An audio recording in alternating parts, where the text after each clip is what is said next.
Welcome to the HCI family of podcasts. We're your source for personal, professional, and organizational growth and development. We share our own original research, explore industry trends, and interview executives and thought leaders from across the globe. Join us for practitioner-oriented content around all things leadership, HR, talent management, organizational development, and change management.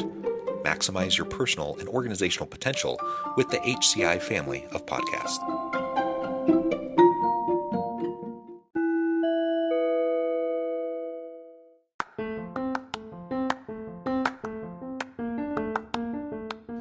Welcome to the podcast. In this podcast episode, Dr. Angela Schill and I talk with Dr. Lua Hancock about what organizations can do to increase the number of women in leadership roles.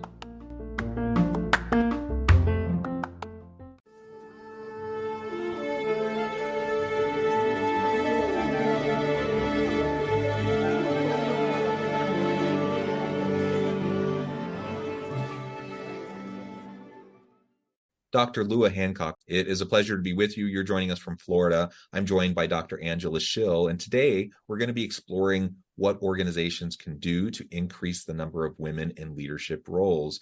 And Lua has a tremendous background in this area, both in terms of her own practitioner orientation and the work she does in coaching and working with organizations, but also in her research. So we're going to unpack all of that, mixed with some of her own background and experience as we look at this topic today. As we get started, I wanted to share part of Lua's bio.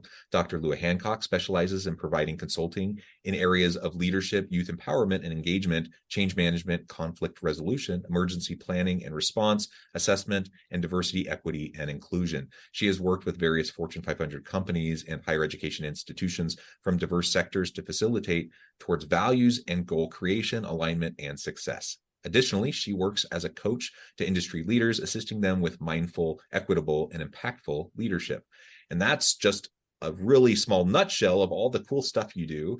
Lua, anything you would like to specifically highlight from your own professional background before we dive on into the broader conversation? So I'm a mom of two, I'll add that, one in college and one in high school, and we've been foster parents to a total of 13 kids total. Oh my goodness. So I think I'm very proud of my roles as a vice president at a university, et cetera, but I would say my proudest role is being a mom. That is wonderful. And what an incredible thing. 13 foster children. Wow. Well, thank you so much for that introduction and that background. And at this point, Angela, I'll hand it off to you and you can lead out. Thanks, John. Lua, you have vast experience in a lot of areas, and I have a lot of questions. I'm intrigued by so much of it. And particularly today, we're talking about focusing on a discussion with you around women and how, organizations and how they can encourage women leadership, but also, and I'll let you decide how you want to start, if you want to jump in and talk about organizations, but also what women can do to develop themselves as leaders. And if you have any strategies or actions that you recommend in that regard.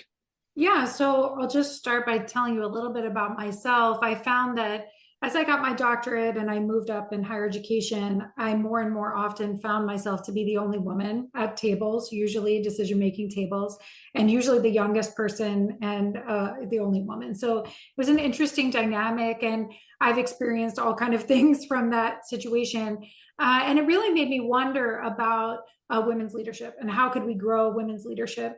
And so I really started with thinking about creating cohorts for women to be together, to create spaces for them to talk about their professional development. I think regardless of your identity, those type of places can be very powerful.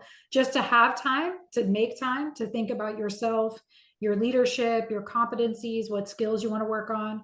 In higher education, I noticed there were particular skills that women often were not afforded, things like budget management, financial planning, construction and renovation, things that I had been able to have access to that really allowed me to move up in higher education.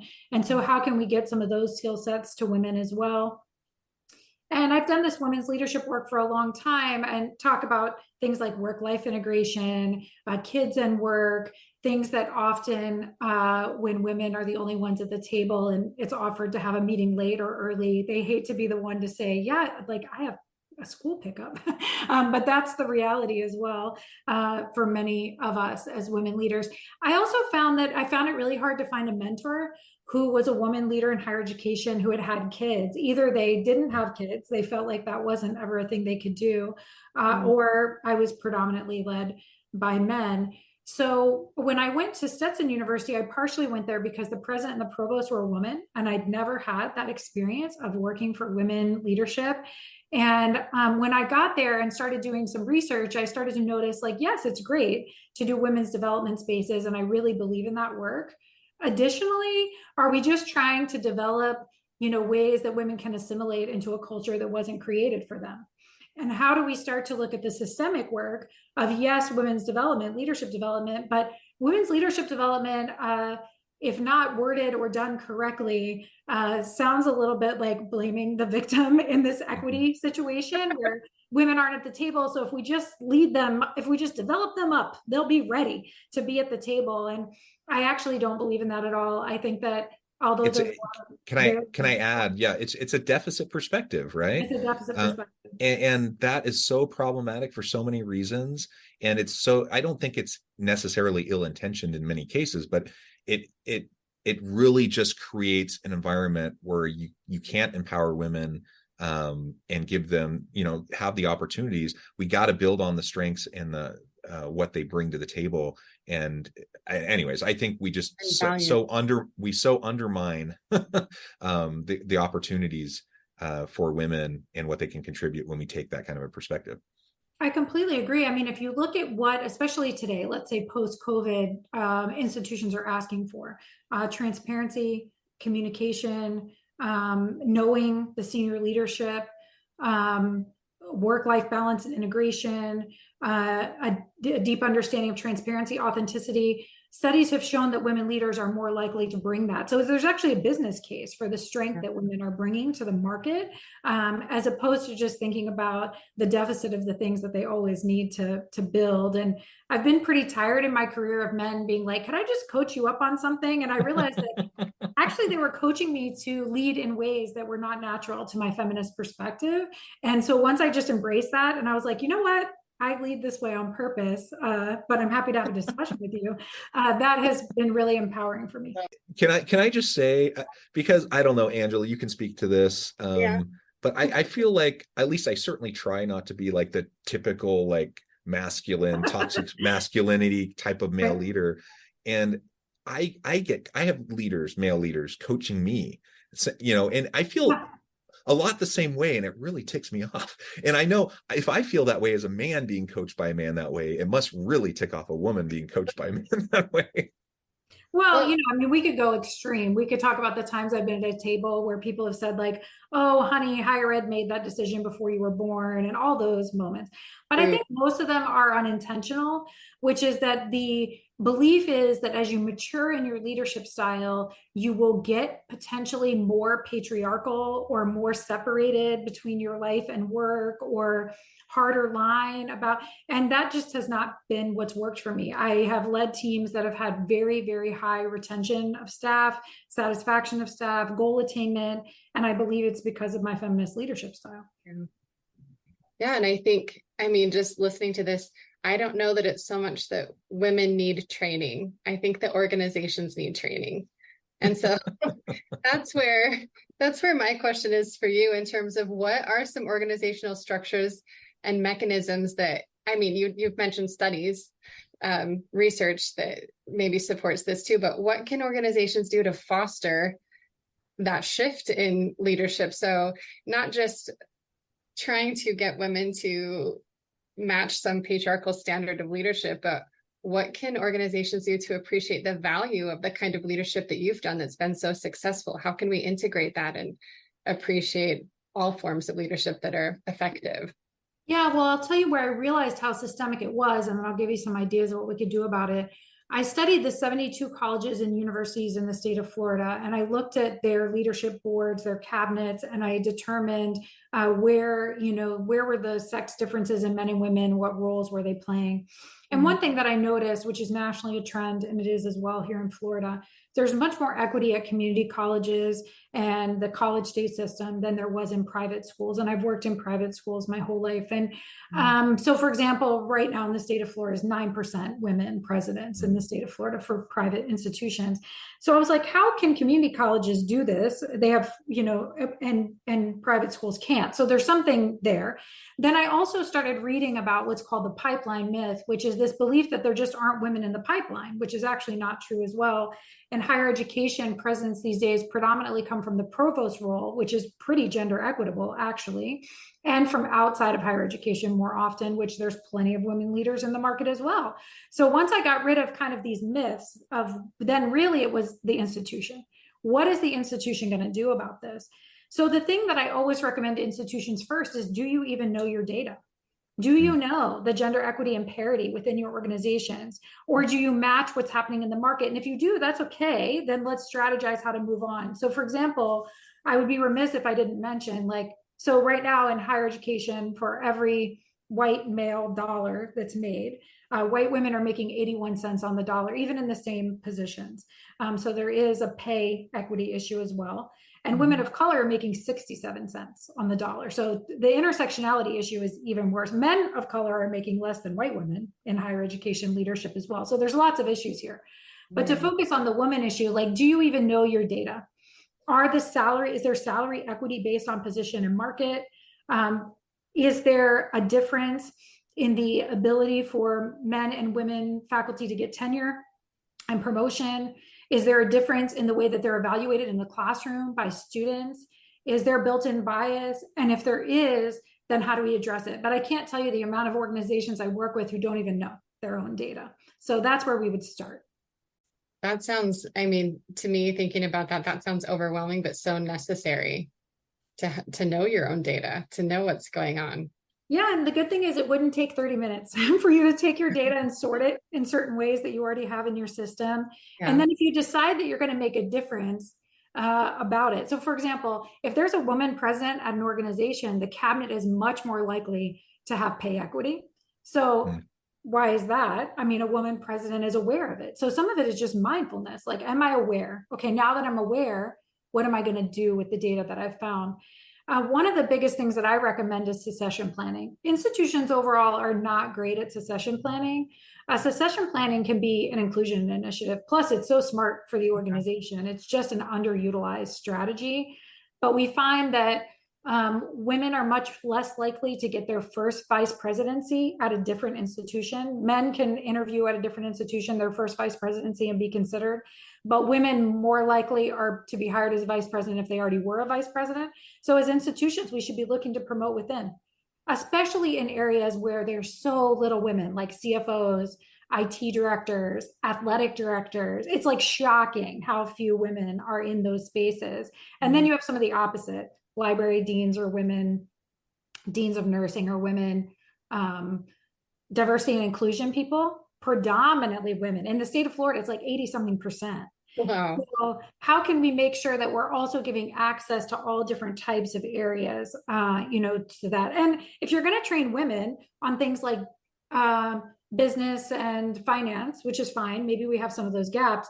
Are we also training men or full cabinets on things like conflict resolution, communication strategy? Could you imagine if we were we're going to have a men's leadership workshop and we're going to focus on relationship building, conflict resolution? Why not? Why would we not do that? But it sounds funny. It sounds hilarious. Yeah. So I propose this to cabinets sometimes because you know what women want? They want to work on a joyful cabinet. If you ask them, they believe that they can still have joy and work. Whereas sometimes men will say, well, I kind of have to compromise because work is work. Women are like, no, I'm not going to compromise. So it's our responsibility to make joyful, collaborative workplaces, not places where people are going to eat each other. And then you tell women, well, you just have to get used to that if you're going to be in higher education.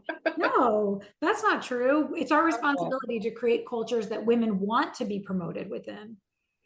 I'm just imagining the room where you're recommending to the cabinet of mostly men about going through these trainings. I'm just imagining their faces. I do it. How many would react to that, I do it. I said, and I tie it again back to the market. the students, faculty, and staff are asking for these type of organizations. So the best way to do it is to create a representative cabinet that looks like your student constituency. Mm-hmm. And students going to colleges are more diverse than they've ever been, and cabinets look about the same. So, and don't even get me started on boards. So this is that's one thing also, is looking at how do we create those cultures, so that people think like, man, I really do want to be an advancement. And then obviously people can nominate people. I think it's really important not just to mentor, but to full out nominate, to say, hey, this person would be great for this, and let me tell you why. And if we know that, for example, women are less likely to get hired at the cabinet level at another institution, then just as an equity imperative, it's our responsibility to nominate them more frequently. Just listening to you, I'm thinking about, I just heard someone talking about women needing mentors, but even more than that, sponsorship, and how the difference is you've got somebody speaking for you and you're not at the table. And I feel like that's what you're doing on this grand scale. What do you think about that? I have two questions. One about that sponsorship piece, but also how do you get that? I think part of that comes, like, the role of a sponsor is maybe, or the impact of that is shifting culture a little bit. And how do you talk to people who, if those, I won't bring boards up, but if you have these different leadership that you're speaking with and trying to help see this new way of how to operate, how do you get through? What are the steps? Is it just, showing them the numbers, showing them that this is a wise business decision? Or, sorry, that's a loaded question, but I think, yes, showing them that obviously in business, the WIFM, right? Like, what's in it for me? Like, why do they care? Why are they going to care about it? Besides just this kind of like human rights space, or, civil activism space. So there is a business case. I would say also, though, it's been a bit disheartening. I have offered to universities to do this work pro bono. Like, I will come in and like work with you and think about what this women equity looks like. And many of them have not taken me up on it. Higher ed right now is tough. It's a tough time to be a leader in higher education. The national belief in the value of higher education is decreased. Internal fighting is up.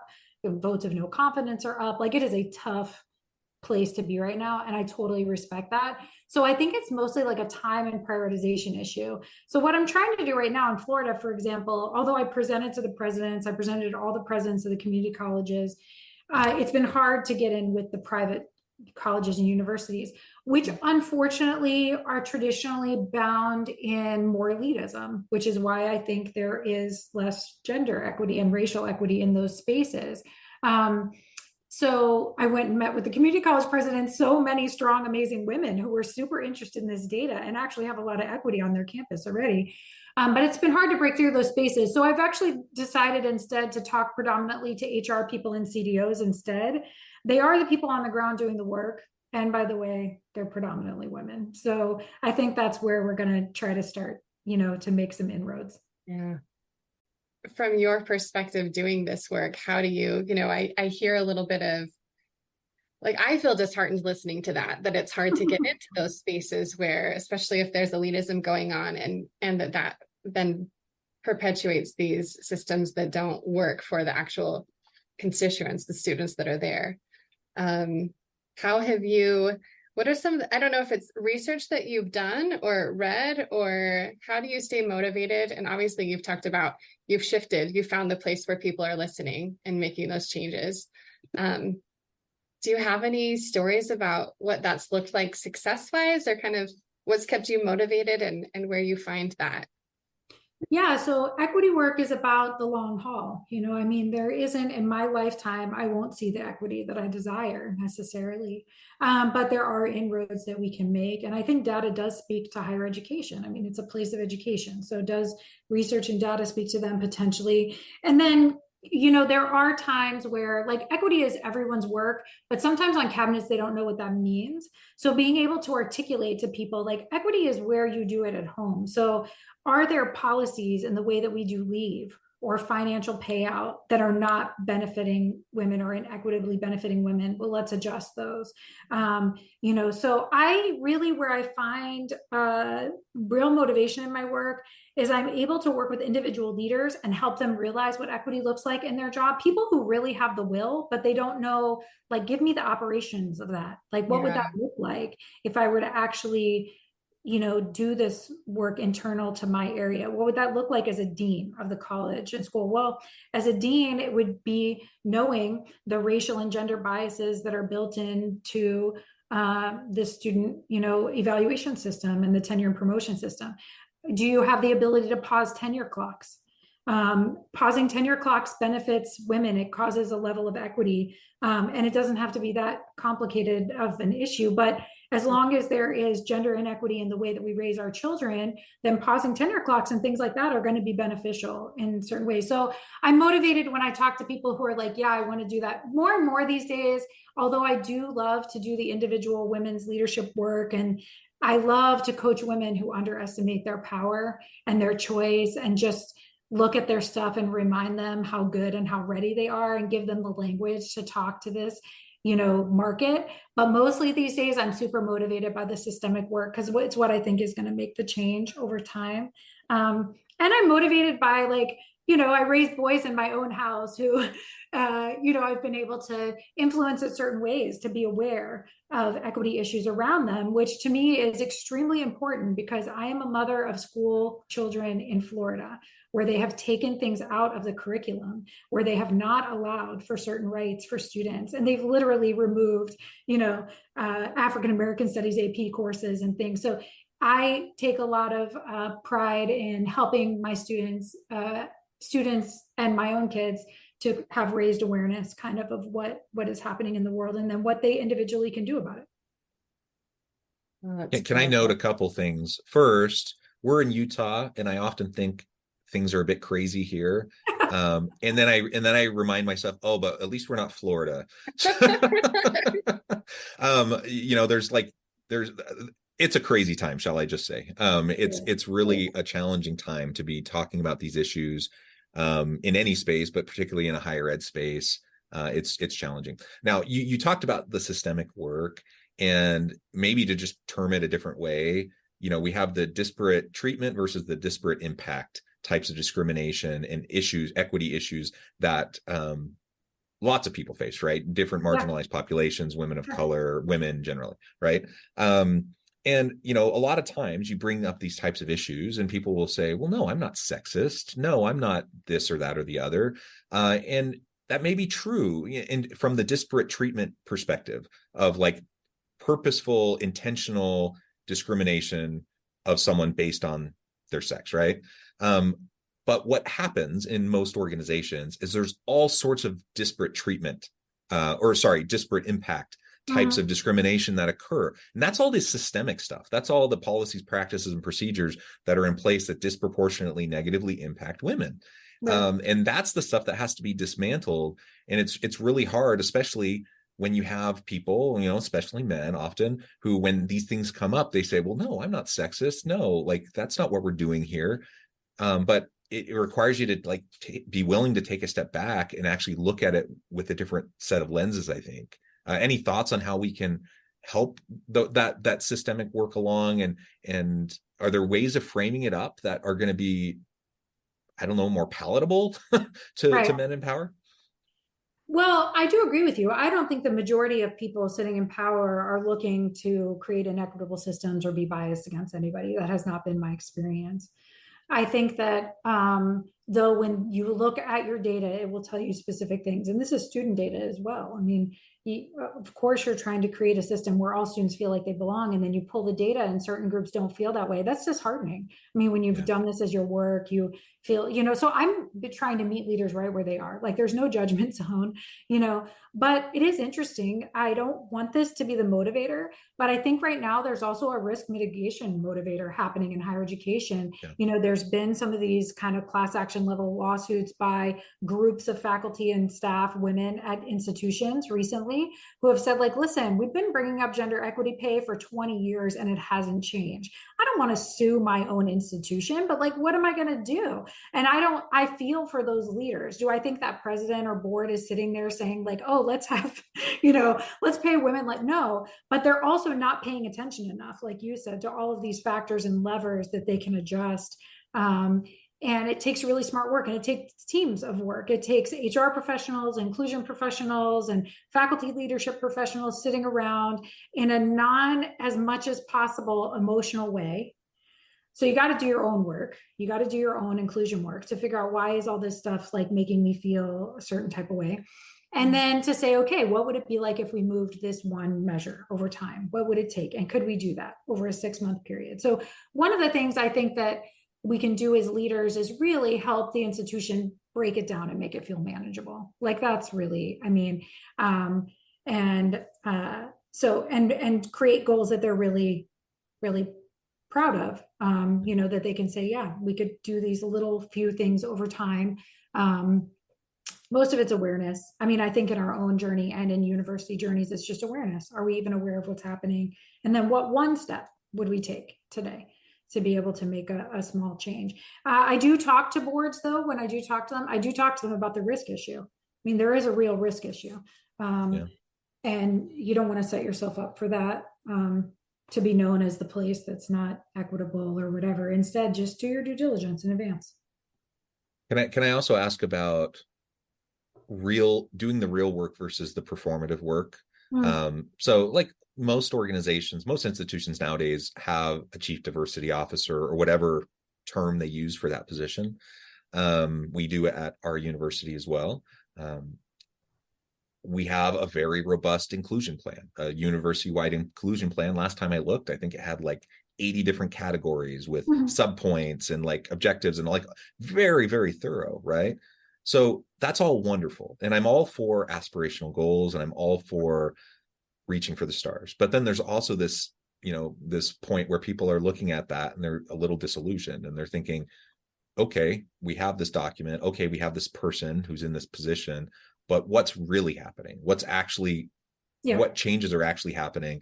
And do we see any movement? And that's where it's a much bigger question, right? And so I want aspirational goals. I want to we got to start somewhere. And so I want to start the process of doing a little bit to make things better. But how do you also do that while also not just coming across as just, it's a PR thing or it's a performative action? Yeah, absolutely. Well, yeah, I mean, there's been studies on the real impacts of CDOs. Man, I mean, what a tough job right now, again, and in higher education, people have been changing their titles. And I mean, here in Florida, like I said, it's a mess.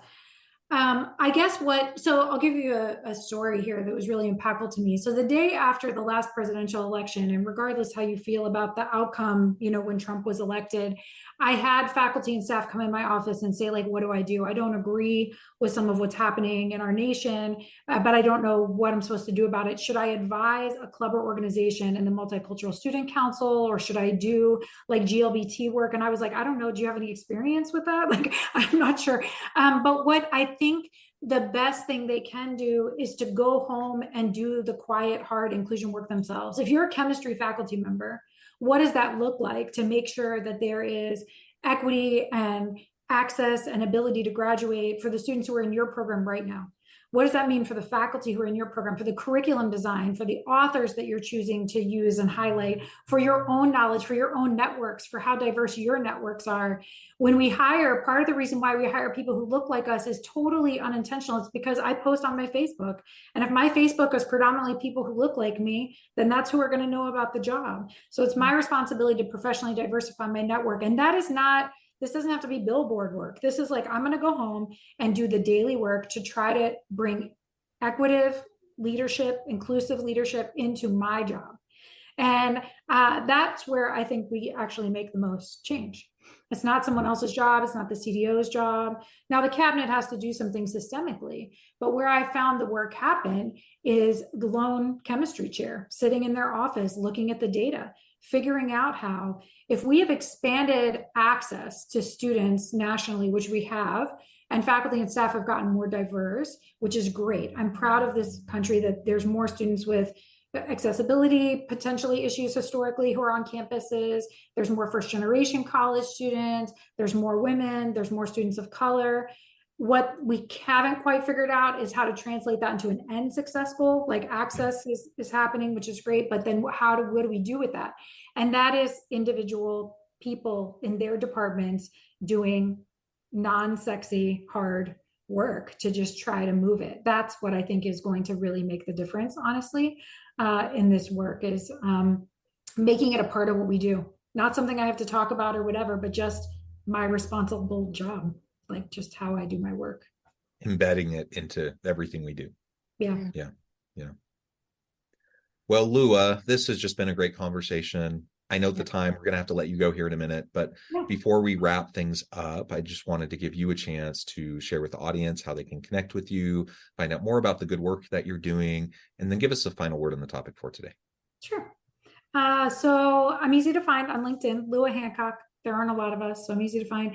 And my website is luacoach.com, LuaCoach. So feel free to access me there, and I'm happy to do a free first-time coaching conversation and evaluation with anybody. I would say that I think that if you are someone who's listening to this, who's in a position of power, look at your data, but also just sit down and have genuine conversations. What does it feel like for other people in your organization? What's happening? And how do we create the time? The inertia of our day as leaders, the inertia of our life is not going to create time for us for the big work like this. So how do we create time and begin to look at it systemically? I believe that we have all the tools intellectually, spiritually, all of our capacities as leaders to make this happen. It's just a matter of prioritization, sitting above it and saying, yeah, this is something I really want to do. I've been so inspired by the women leaders in my life and in higher education, and the women of color in my own community who have just been stalwart supporters of education. So keep yourself fueled up. It's a long ride. Lua, thank you so much. It's been a real pleasure. I encourage the audience to reach out, get connected, find out more about what Lua can do for you. And on behalf of Angela and I, again, we appreciate everyone's work in this space. We hope everyone has a wonderful week, that they can stay healthy and safe, and we'll see you again soon.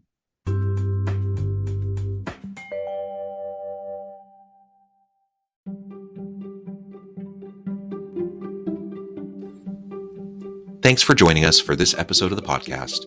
We hope you stay healthy and safe, and please join us again soon.